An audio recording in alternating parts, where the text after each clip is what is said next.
flowering of regional cultures. The Bhakti and Sufi movements. The Bhakti and the Sufi movements resurrected local languages as the Bhakti saints and the Sufis preached in them. The mystical theme of the love of Radha and Krishna formed the center stage of Bhakti in Bengal.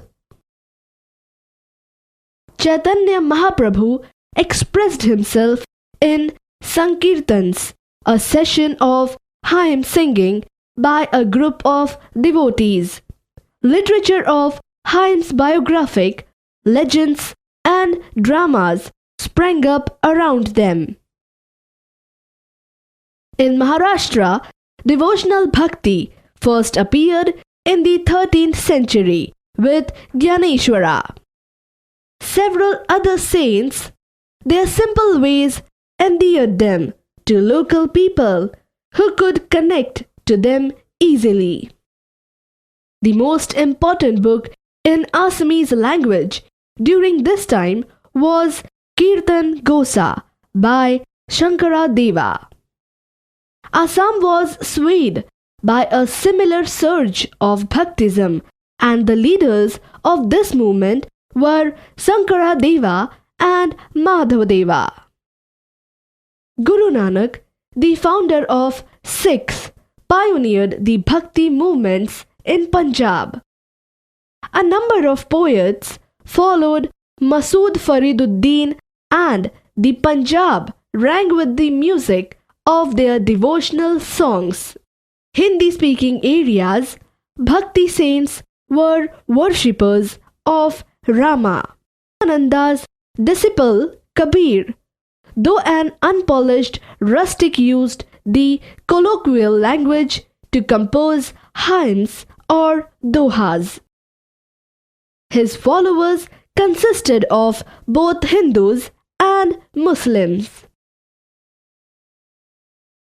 Tulsidas was the author of Ramcharitmanas, which is rightly called the Bible of North India. He preached in Awadhi. Surdas was a blind bard and used Braj Bhasha to compose his songs. He was inspired by Bhagavad Puran. His songs have as their themes the love of Krishna. Sufi mystics Urdu, Khari Boli, Braj Bhasha, Punjabi. Baba Farid, Khwaja Muinuddin Chishti, Sheikh Naziruddin Aulia were prominent Sufi saints of medieval India. They brought about a change in the sectarian beliefs and preached the brotherhood of all faiths and unity of mankind. All accepted humanitarianism to be superior to religious orthodoxy. Regional painting. The 14th century was an age of synthesis amalgamated with Hindi traditions, Western India merchants, the Sultanate and the Mughals. Painting under the Sultanate period shows an attempt to arrive at a fusion of the newly styles. In 1550, three major substyles, the Mughal, Rajasthani and Deccani school, emerged almost concurrently. In the courts of Babur and Humayun, the Persian style of painting continued. The Mughal school of art was essentially a count art patronized by Mughal rulers. A rapid disintegration of the Mughal Empire sealed the fate of the arts which were associated with it. A rose-influenced Punjab Hills, Deccan and Bundi, Jaipur, Bikaner and Alwar in Rajasthan. Rajasthani group. The origin of the Rajasthani painting dates back to the Sultanate period in the early 16th century. Their forms of expression are different in quality. Nathardin and Sahibdin carried forward the traditional, and they were the earliest painters of this school.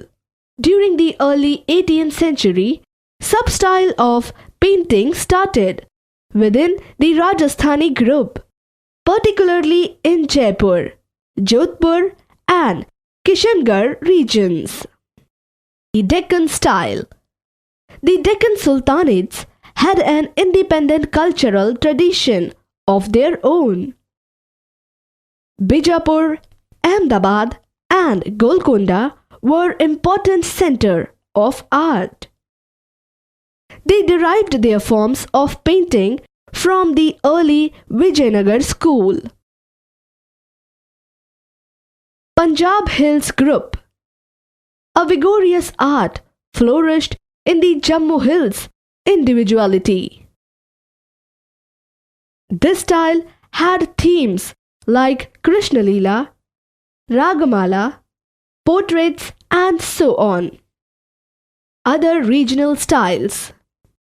Since the later 18th century, one notices the appearance of the three centers of art under Raja Govardhan Chanda of Gwalior, Raja Mukundir Deva of Jasrota, and illustrious Balwant Singh of Jammu. During this period, two different groups appear in Pahari area.